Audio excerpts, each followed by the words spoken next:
Amém? Então, queria que você abrisse sua Bíblia aí em Filipenses, capítulo 2, e vamos orar por esse momento. Pai amado, nós nos humilhamos diante de Ti, nos humilhamos, Deus, porque reconhecemos que Tu és santo, Tu és bom, Tu és puro.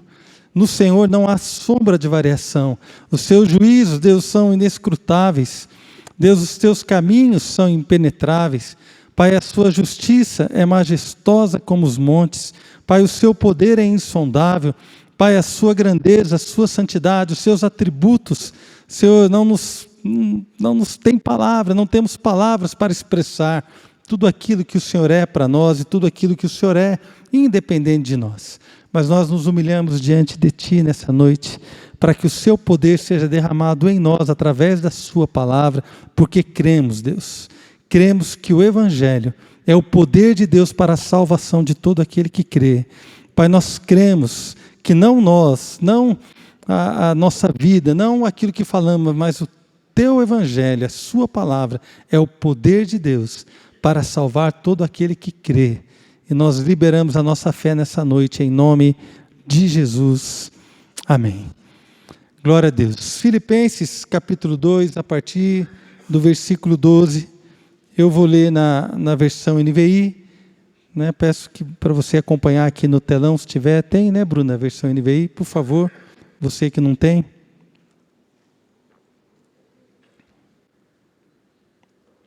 Filipenses 2,12 diz assim: assim, meus amados, como sempre vocês obedeceram, não apenas na minha presença, porém muito mais agora na minha ausência, ponham em ação a salvação de vocês com temor e tremor. Pois é Deus quem efetua em vocês tanto o querer quanto o realizar, de acordo com a boa vontade dEle. Façam tudo sem queixas nem discussões, para que venham a tornar-se puros e irrepreensíveis, filhos de Deus inculpáveis no meio de uma geração corrompida e depravada, na qual vocês brilham como estrelas no universo, retendo firmemente a palavra da vida. Assim, no dia de Cristo eu me orgulharei de não ter corrido nem me esforçado inutilmente. Irmãos, aqui nesse capítulo 2, Paulo está falando ali no comecinho do capítulo 2, sobre a atitude de humildade e obediência de Jesus. Como o Senhor Jesus se humilhou, se esvaziou e se tornou obediente até a morte. Então Deus deu a ele um nome que está acima de todo nome, né, diante do qual todo joelho vai se dobrar. Ali está falando sobre isso, e depois ele fala que nós temos que ter essa atitude também que Cristo Jesus teve.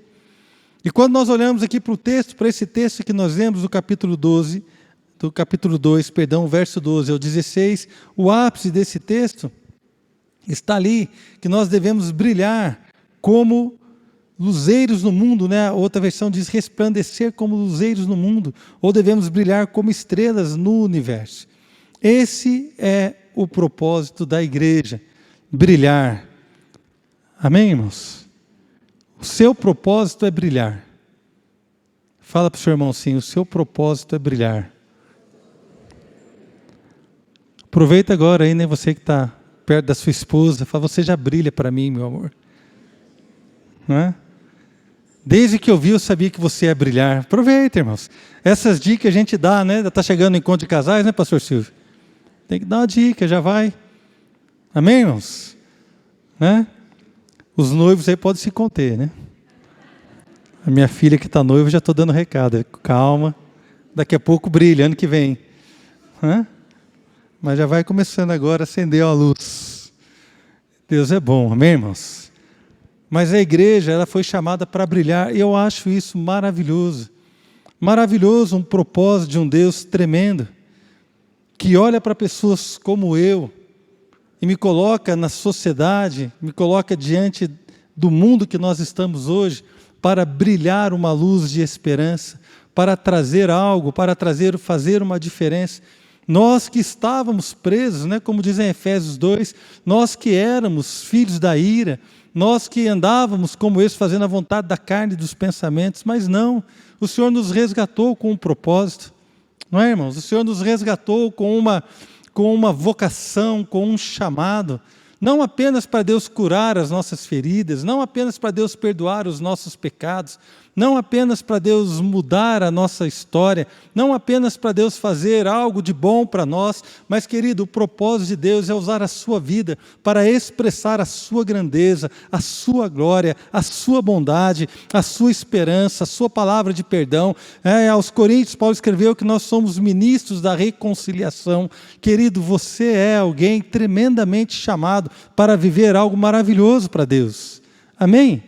Esse é um propósito maravilhoso, de repente tirar os olhos de nós e começar a ver aquilo que Deus quer fazer através de nós. Foi isso que Jesus fez.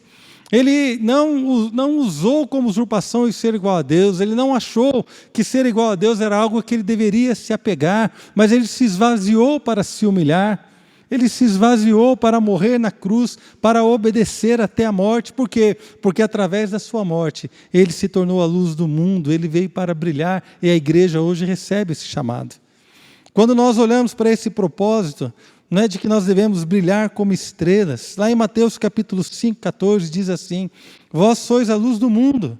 Não se pode esconder a cidade edificada sobre um monte, nem se acende uma candeia para colocá-la debaixo do alqueire, mas no velador, e alumia a todos que se encontram na casa. Assim brilhe também a vossa luz diante dos homens, para que vejam as vossas boas obras e glorifiquem a vosso Pai que está nos céus. Assim brilhe também a vossa luz diante dos homens. Mateus capítulo 4, 16 diz: o povo que jazia em trevas viu uma grande luz, e aos que viviam na região e sombra da morte resplandeceu-lhes a luz, falando sobre a vinda do Senhor Jesus. Jesus, em João capítulo 8, verso 12, disse, de novo lhes falava Jesus, dizendo: eu sou a luz do mundo. Quem me segue não andará nas trevas, pelo contrário, terá a luz da vida. Irmãos, então esse propósito de Deus está estabelecido, esta vontade de Deus de levantar uma igreja que vai brilhar como uma cidade edificada sobre os montes, como uma lâmpada colocada no alto para iluminar todos que entram na casa, alguém que vai brilhar para que as nossas boas obras sejam feitas diante da sociedade, para que Deus receba a glória. Amém, irmãos? Quando você fizer algo de bom, não é você que recebe a glória, é Deus que recebe a glória, porque eu e você não somos nada, irmãos. Eu e você não temos condições de praticar boas coisas se o Espírito Santo de Deus não estiver sobre nós, se o perdão de Deus não estiver sobre nós. É por isso que a Bíblia fala: assim também brilhe a vossa luz diante dos homens, para que vejam as vossas boas obras e glorifiquem a quem? Quando a sua luz brilhar diante dos homens, quando as pessoas virem as suas boas obras, quem é que eles vão glorificar? Glorifiquem a vosso Pai que está nos céus. Eu quero dizer, irmãos, que todas as vezes que você brilhar de uma maneira assim, que glorifique a Deus, de uma maneira com atitudes corretas, Deus será glorificado na sua vida. Amém? Todas as vezes que a sua família brilhar, Deus será glorificado na sua casa. Não é você que recebe a glória, mas é o Deus que te curou, é o Deus que te libertou. Quantos creem dessa forma? Isso é maravilhoso, irmãos. É maravilhoso porque quando eu olho para uma vida com esse propósito, que eu devo brilhar como estrela. É que aqui nós estamos num teto. Uma vez quando fiz uma viagem a trabalho lá para La Paz, para a Bolívia, a minha esposa foi comigo, era um feriado, ela conseguiu uns dias de folga, eu levei ela comigo, Adriana, e a universidade onde eu fui fazer um trabalho, eles nos pagaram um passeio num hotel, um hotel chique, irmãos, dos mais chiques, né, amor? Bonito, um hotel que era um museu, tinha um planetário. Normalmente eu ficava em cada lugar tão ruim, dessa vez foi bom, acho que só porque a Adriana estava comigo. Eles me pagaram um hotel muito legal lá. Nós passamos lá uma noite, sábado para domingo, que a gente não estava trabalhando. Na verdade, trabalhei sábado de manhã e sábado à tarde fomos para esse hotel, na beira do lago Titicaca. O lago a 4.000 metros de altura, pagaram um passeio para a gente de barco, uma coisa linda. De vez em quando a gente tinha essas mordomias. Mas eu lembro que a gente estava lá num planetário, e o planetário tinha todo um filme falando sobre as constelações dos índios, dos aimarás, dos quechuas, dos índios que tinham ali, como eles usavam as constelações para a sua agricultura, para a sua locomoção no lago e todas as coisas. E de repente, no final assim daquela programação, abre o teto, irmãos. Abre o teto da sala que a gente estava, do museu, assim, no planetário, e era cheio de luneta para a gente observar o céu. Estava nublado, a gente não viu nada. Mas deveria ficar bonito se não tivesse nublado naquele dia. Mas me chamou a atenção, né? Se a gente tivesse aqui um dispositivo para abrir o teto agora, irmãos, eu não sei se está nublado ou não, para a gente poder observar as estrelas. Hoje ninguém mais observa uma estrela, irmão. Quando muito alguém olha a lua. A gente só olha com os nossos olhos aqui no natural, né? Mas naquela época as estrelas eram muito importantes. Naquela época as estrelas iluminavam a noite, mostravam o caminho. As estrelas conduziam as navegações, as viagens. Era algo muito importante. Então brilhar como estrela, irmãos, era algo que fazia a diferença na vida daquelas pessoas. E a igreja tem esse propósito. Irmãos, eu quero dizer para você, é maravilhoso você viver bem com Cristo. Agora, melhor do que isso é você alcançar o propósito para o qual Deus te libertou. É abençoar outras vidas. É mostrar o caminho para outros. É revelar Deus através da sua vida. Qual seria o melhor propósito para uma igreja que se diz cristã? Receber algo de Deus ou expressar a glória de Deus? Qual seria a maior honra para um homem e para uma mulher de Deus? Se não expressar a glória de Deus, levar alguém a conhecer a Cristo, levar uma pessoa a ter uma experiência com o amor, com a bondade, com o perdão de Deus.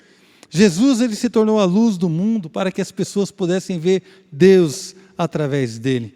Eu queria propor o caminho que o apóstolo Paulo propôs aqui nesse texto de Filipenses capítulo 2.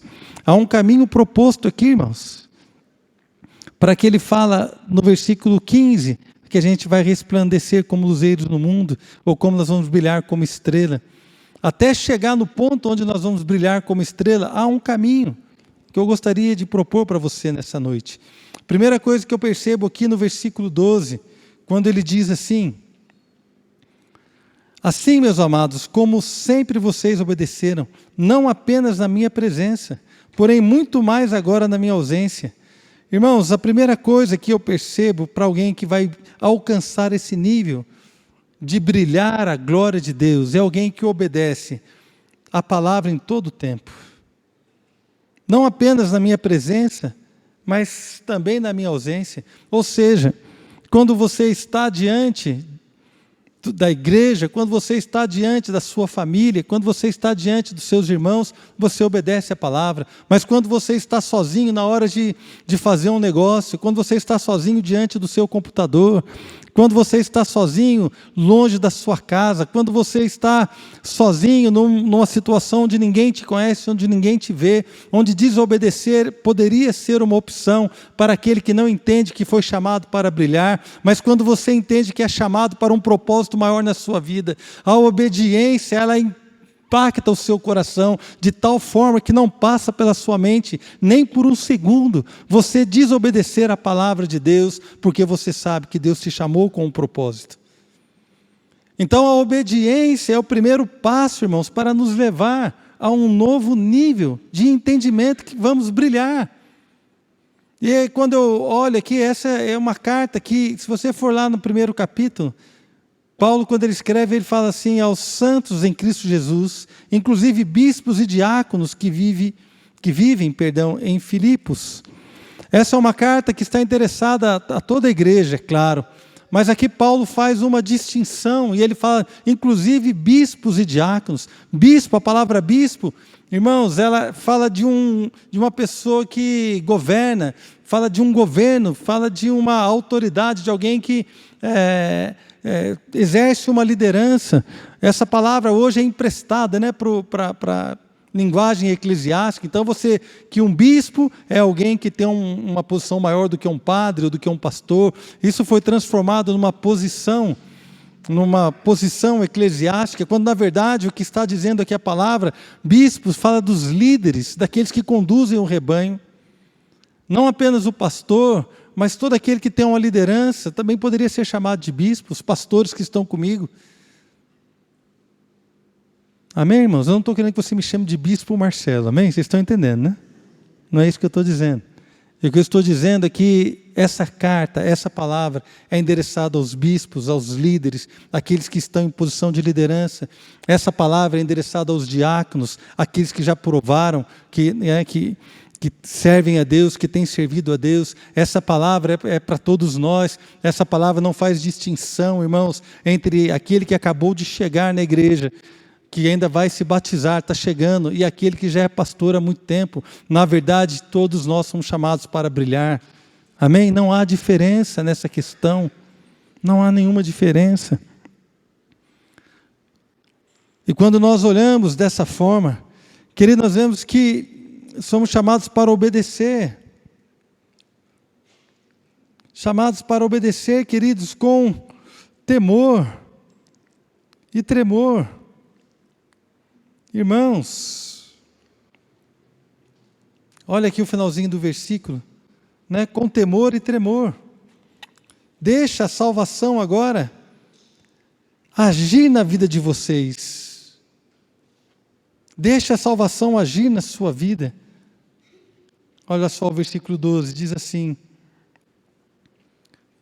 assim, meus amados, como sempre obedeceram, não apenas na presença, porém na ausência também, na minha ausência, ponham em ação a salvação de vocês com temor e tremor. A segunda coisa que eu quero dizer, a primeira é obediência em todo tempo, na presença e na ausência. A segunda coisa é colocar a salvação em ação, com temor e tremor. Querido, a nossa salvação, ela precisa agir em nós.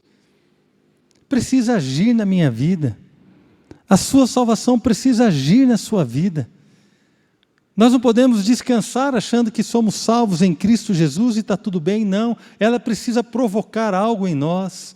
Agir fala de ação, fala de algo que vai acontecer. Irmãos, ação fala de movimento. Ação não fala de algo, como é que se diz, parado, algo estático, não. Ação fala de movimento. Irmãos, movimento fala de mudança, movimento fala de transformação. Querido, quando você coloca a salvação de Deus na sua vida em ação, você é transformado de glória em glória, amém, irmãos? Nós somos transformados de fé em fé. Nós somos transformados, precisa haver transformação. Não, eu e você não podemos nos contentar com uma vida estática, vamos ficar a vida toda do mesmo jeito, reclamando das mesmas coisas, olhando as mesmas coisas, lutando com as mesmas dificuldades, angustiados pelas mesmas coisas. Não, irmãos, nós somos chamados para colocar a nossa salvação em ação. Você e eu não somos mais as mesmas pessoas. Alguma coisa precisa acontecer em mim.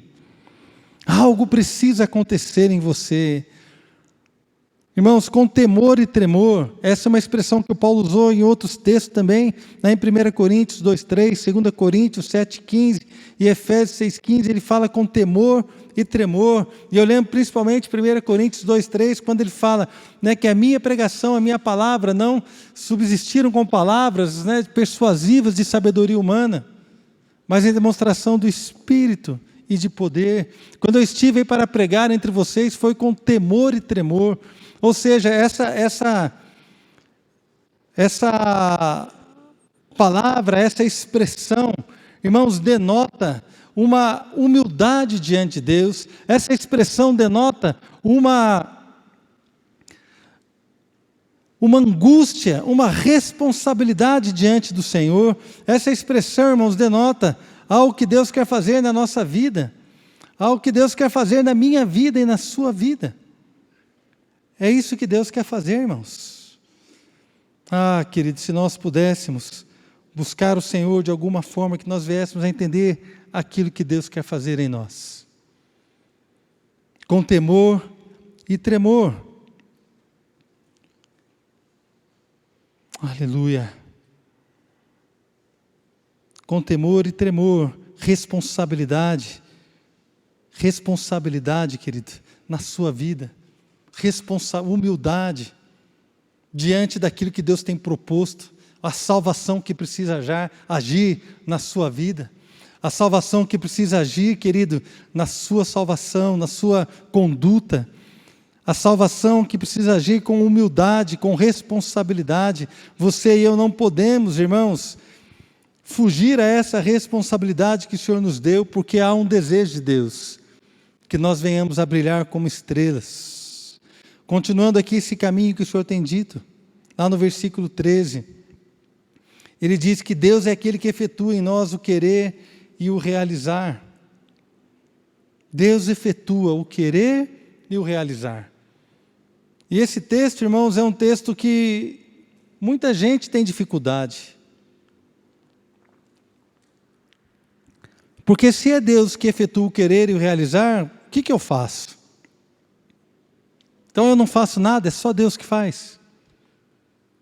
E quando você começa a entender o contexto do que Paulo está dizendo, quando nós olhamos aqui para essa palavra, né, de um trabalho que produz efeito, Deus é aquele que efetua. Na verdade, essa palavra diz é um trabalho, Deus trabalha de uma maneira que seja feito algo, né, produz algo na sua vida.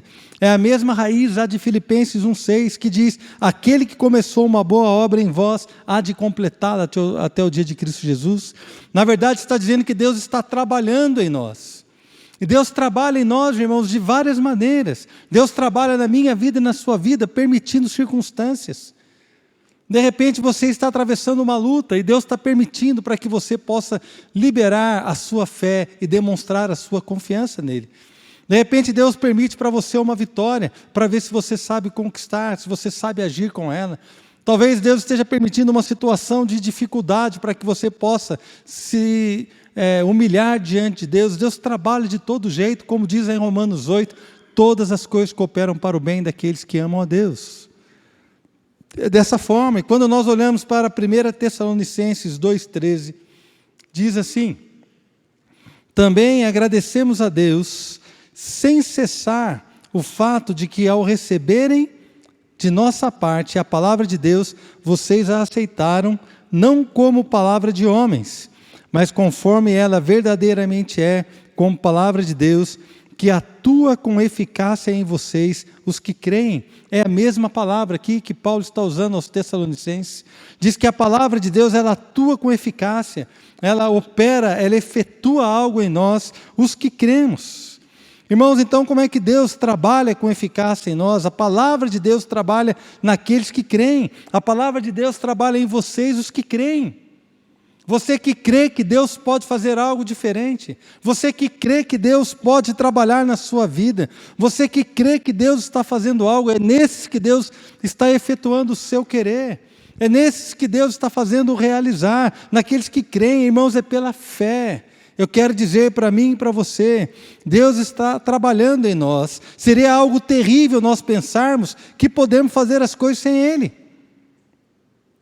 Seria terrível você pensar que você agora vai sair daqui e falar assim, não, agora eu vou orar mais, não, agora eu vou fazer isso mais, agora eu vou ler a palavra mais, agora eu vou mudar os meus negócios, não, agora eu vou ficar firme na igreja, não, agora eu vou fazer assim. Irmão, seria terrível.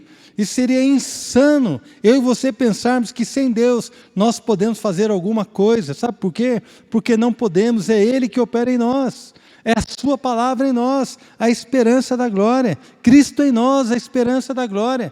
Não tem como, irmãos. Não tem como. Paulo, ele fala aqui no livro de Filipenses, capítulo 3, a gente não vai ler, mas se você quiser ler depois, está do versículo 4 ao 11, quando ele fala, se tem alguém que poderia confiar na carne, eu poderia muito mais. Eu sou hebreu dos hebreus, né, da tribo de Benjamim, e começa a falar dele. Quanto à lei, eu era fariseu, que é o mais, como é que fala assim, mais devoto daquela época, um fariseu, perfeito, íntegro, em nada deficiente, tudo certo, circuncidado ao 8º dia. Ele começa a falar todas as coisas pelas quais ele poderia confiar na sua carne, na sua força. Mas ele fala, eu larguei tudo isso, eu considero todas essas coisas como esterco. Irmãos, a palavra que ele usa é essa. Considero todas as coisas como tem algumas traduções que dizem como refúgio. Mas na verdade a palavra no grego é esterco. Eu considero toda a minha sabedoria, eu considero tudo aquilo que eu tenho, tudo aquilo que eu sei, eu considero como esterco para reconhecer a Cristo, para tê-lo, para conhecer a Cristo. Eu lanço fora todas as coisas por causa da sublimidade do conhecimento de Jesus Cristo. Amém, irmãos? Então, como é que você e eu podemos pensar que podemos fazer algo sem o Senhor? Não, nós vamos brilhar sim, sabe por quê? Porque esse é o propósito dele, e ele não te deixou sozinho nessa situação. É a mesma coisa que um pai que fala para o filho: filho, eu quero que você vá para a escola e que você possa estudar. Aí o filho: tá bom, pai, eu vou para a escola, mas você não matricula ele, você não dá para ele um caderno, você não dá para ele um livro, você não dá um lápis, uma caneta, uma borracha, você não dá nada, você simplesmente quer que ele vá para aquela escola. Não, querido, eu quando matriculei as minhas filhas na escola, eu fui lá, fizemos a matrícula, compramos a lista de material, demos o lápis, demos a borracha, demos todas as condições para que ela pudesse fazer o seu trabalho. Você acha que Deus quer que você brilhe e vai te largar no mundo escuro, querido, sem te dar as condições? Não é assim que funciona. Ele está junto do seu lado. Como eu fiquei várias vezes estudando junto com as minhas filhas. Não é, Flá? Junto, estudando. Ali do seu lado, te ajudando. Com você, irmãos, Ele nos atraiu com o seu amor. Querido, Ele morreu por nós.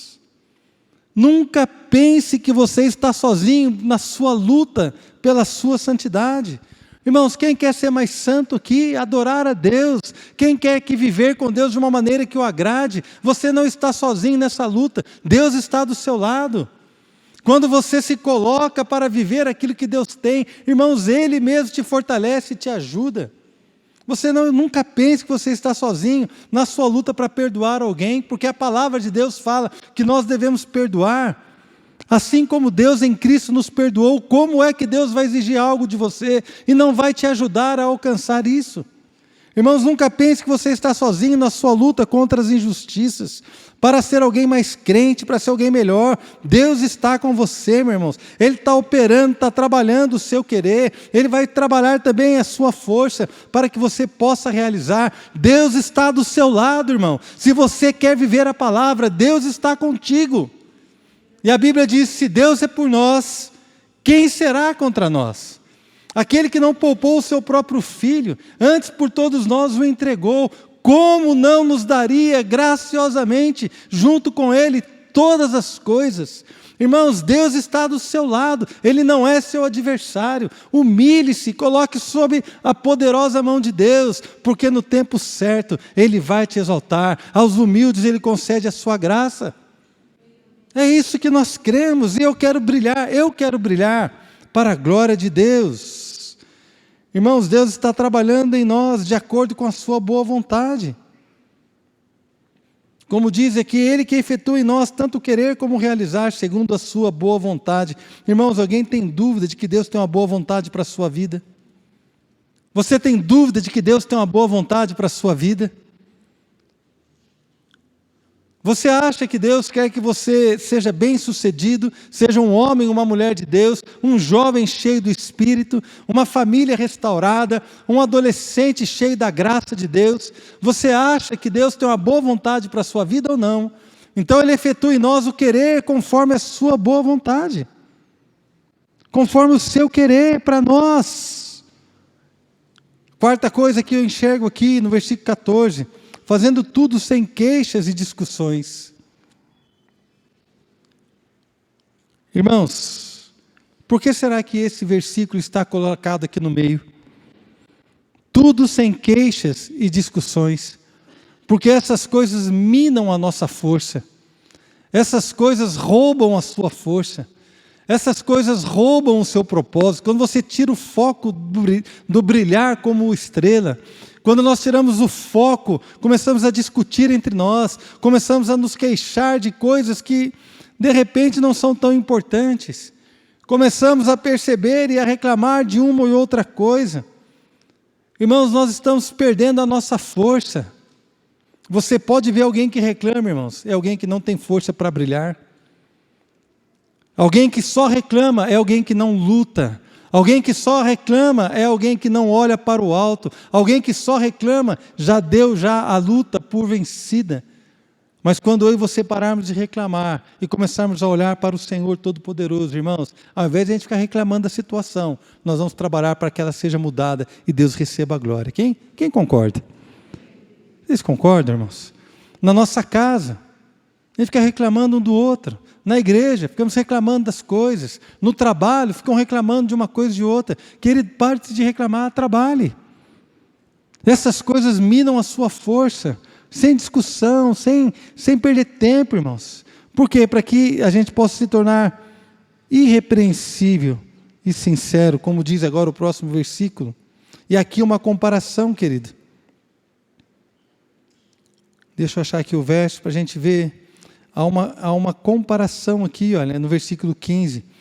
Para que venham a tornar-se puros e irrepreensíveis, filhos de Deus inculpáveis, no meio de uma geração corrompida e depravada, na qual vocês brilham como estrelas no universo.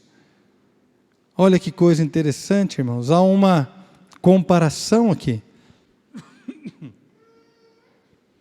Filhos de Deus puros e irrepreensíveis, inculpáveis. Essa é uma posição. E a outra posição é uma geração corrompida e depravada. Veja como a Bíblia compara duas coisas. Filhos de Deus puros, irrepreensíveis e inculpáveis, no meio de uma geração corrompida e depravada. Qual é a ideia que o apóstolo Paulo tem quando ele fala dessa forma?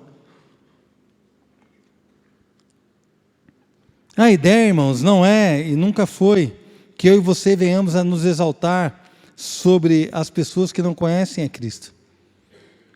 A ideia não é que você fale assim, está vendo? Vocês são depravados, corrompidos, vocês estão aí. Não, a ideia nunca foi essa, irmãos, até porque nós éramos assim também, fomos salvos pela misericórdia.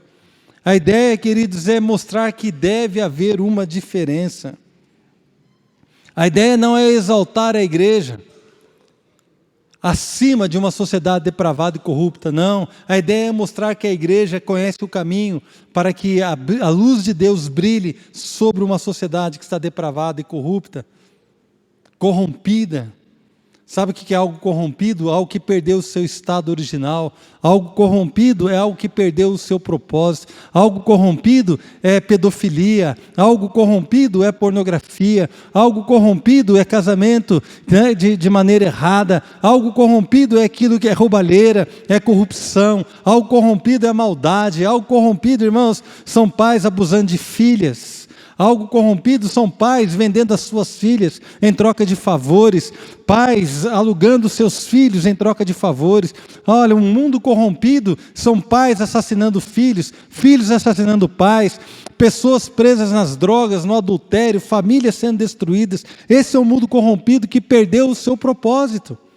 Mas nós somos a igreja do Senhor, estamos aqui para brilhar a sua luz, para brilhar a sua glória, para lançar uma luz, irmãos, de esperança, para revelar Deus, que em Deus, em Cristo, nós fomos perdoados, que não somos e nunca fomos melhores do que eles.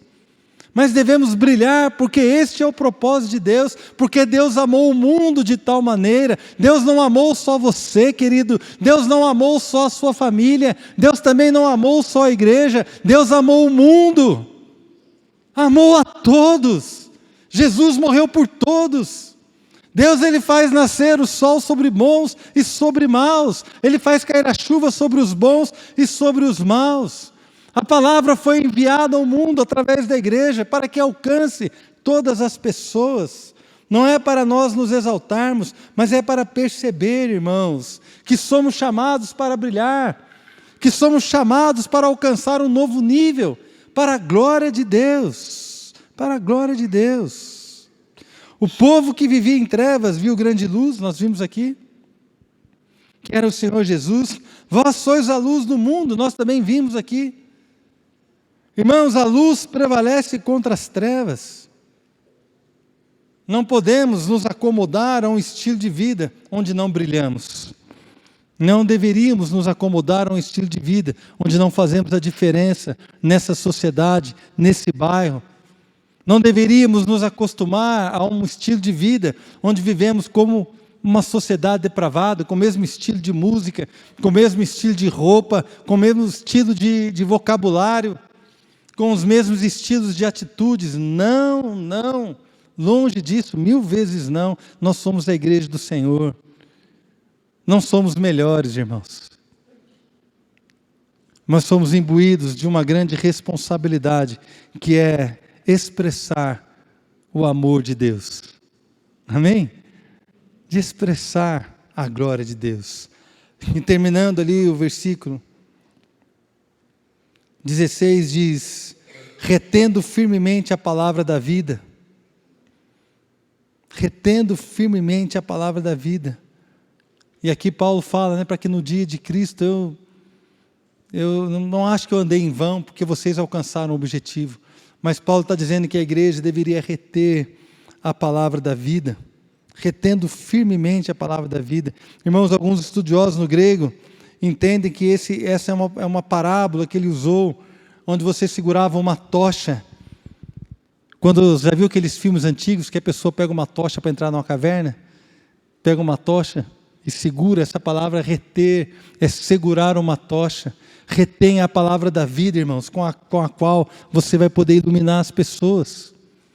É retendo a palavra da vida, brilhando para a glória de Deus. Segure a palavra na sua vida como se fosse uma tocha que ilumina os outros.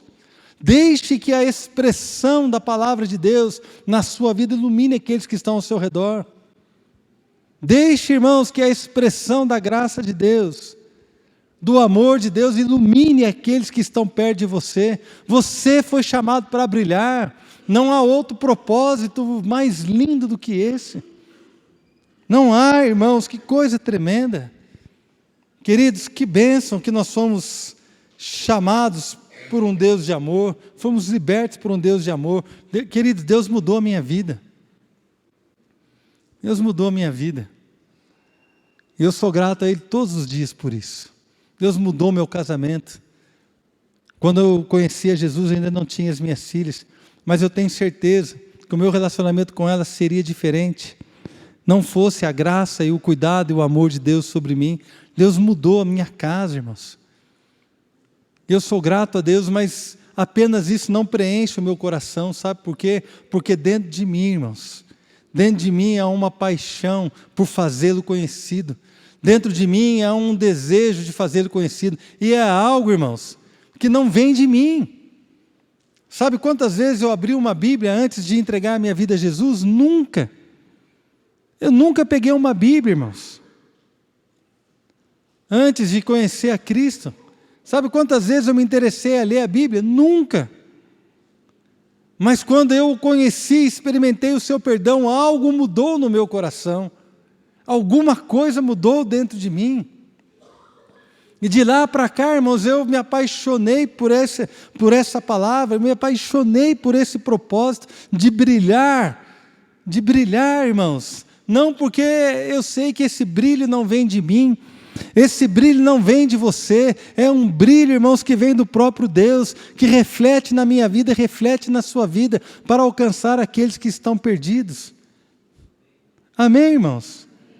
Esse brilho que fez com que a minha irmã se convertesse, minha irmã que partiu agora para a glória, para estar com o Senhor, ela falou para mim assim: enquanto você pregava o Evangelho para mim, os seus olhos brilhavam como nunca brilharam antes. Irmãos, esse brilho que salvou a vida da minha irmã, que está na glória com o Senhor, vale a pena brilhar ou não vale, irmãos? O que é que nós vamos fazer? Qual é o brilho que vai brilhar sobre os nossos filhos? Qual é o brilho que vai brilhar sobre os nossos parentes? Qual é o brilho que vai brilhar sobre os seus discípulos? Qual é o brilho que vai brilhar sobre aqueles que estão no seu grupo de relacionamento? Qual é o brilho, irmãos? O que é que vai fazer a diferença na minha e na sua vida? Se nós não entendermos que há um propósito, se nós não entendermos que há um chamado, se nós não entendermos que precisamos desenvolver a nossa salvação, deixar a nossa salvação agir em nós, se nós não entendermos que com Deus nós podemos lutar as lutas que vão glorificar o seu nome, porque se Ele é por nós, quem será contra nós? Irmãos, eu fico apaixonado por isso, que Deus escolheu pessoas como nós, imperfeitos, pecadores, pessoas cheias de problemas, cheias de dificuldades, cheias de limitações, e Deus resolveu colocar o seu Espírito em nós, para nos levar a um lugar onde só Ele, oh aleluia, só Ele recebe a glória, só Ele. Mas são pessoas que se humilham e procuram obedecer em todo o tempo. Quem é que vai brilhar, irmãos? São as pessoas que se humilham e que vão obedecer em todo o tempo. São pessoas que deixam a salvação agir em suas vidas, sabendo que Deus efetua o querer e o realizar segundo a sua boa vontade. São pessoas que não se julgam melhores do que uma sociedade corrompida e depravada, mas são pessoas que têm misericórdia dessas pessoas, pessoas que se julgam responsáveis para mostrar-lhes que há uma alternativa de perdão e vida em amor e santidade. Irmãos, a igreja é chamada para brilhar a luz de Cristo, para dizer: há outro tipo de vida que nós temos experimentado, longe da corrupção, longe da mentira, longe de uma sociedade corrompida, longe de uma família destruída, longe de princípios desprezados. Há uma vida onde nós somos perdoados, restaurados, curados para viver tudo que Deus tem para nós, e nós queremos mostrar para vocês que não é na nossa força, que não é na nossa sabedoria, que não é na nossa santidade, mas é debaixo do poder de Deus que atua e que opera em nossas vidas. Esta é a igreja que Deus quer que se levante nesses dias, a igreja que retém, irmãos, a palavra da vida, que retém como uma tocha e vai andando e vai iluminando por onde quer que passa, na sua escola, querido, no seu trabalho, na sua casa, na sua família, onde quer que você esteja. Quando você está sozinho, você está obedecendo; quando você está no meio do povo, você está obedecendo, glorificando a Deus, amando a Deus, deixando a luz de Cristo brilhar na sua vida, para a glória de Deus. Irmãos, quem é que não quer viver uma vida assim? Quero perguntar para você mais uma vez: qual é a luz que os seus filhos têm visto na sua casa? Qual é a luz? Reclamamos que os nossos filhos não querem estar na igreja, reclamamos que o nosso marido não quer estar na igreja, reclamamos que os nossos parentes não querem estar na igreja, reclamamos que as pessoas não acreditam em nós, reclamamos que as pessoas zombam, irmãos, mas qual é a luz que elas têm visto? Porque eu quero dizer para você: todos aqueles que me zombavam no meu trabalho, quando o calo deles apertava, era para mim que eles iam pedir oração. Todas as pessoas que me zombaram, quando tiveram dificuldades, vieram nos procurar para pedir conselho e ajuda. Sabe por quê? Porque eu e você temos agido coerentemente diante da palavra do Senhor. Irmãos, não estamos aqui para bajular ninguém, não estamos aqui para enganar ninguém, não estamos aqui para agradar ninguém a não ser Deus. Deus que precisa ser agradado. E quando nós olhamos dessa forma, eu quero exortar você, queridos, como seu pastor: tenha um objetivo na sua vida, que seja brilhar para a glória de Cristo. Queria que você ficasse em pé em nome de Jesus.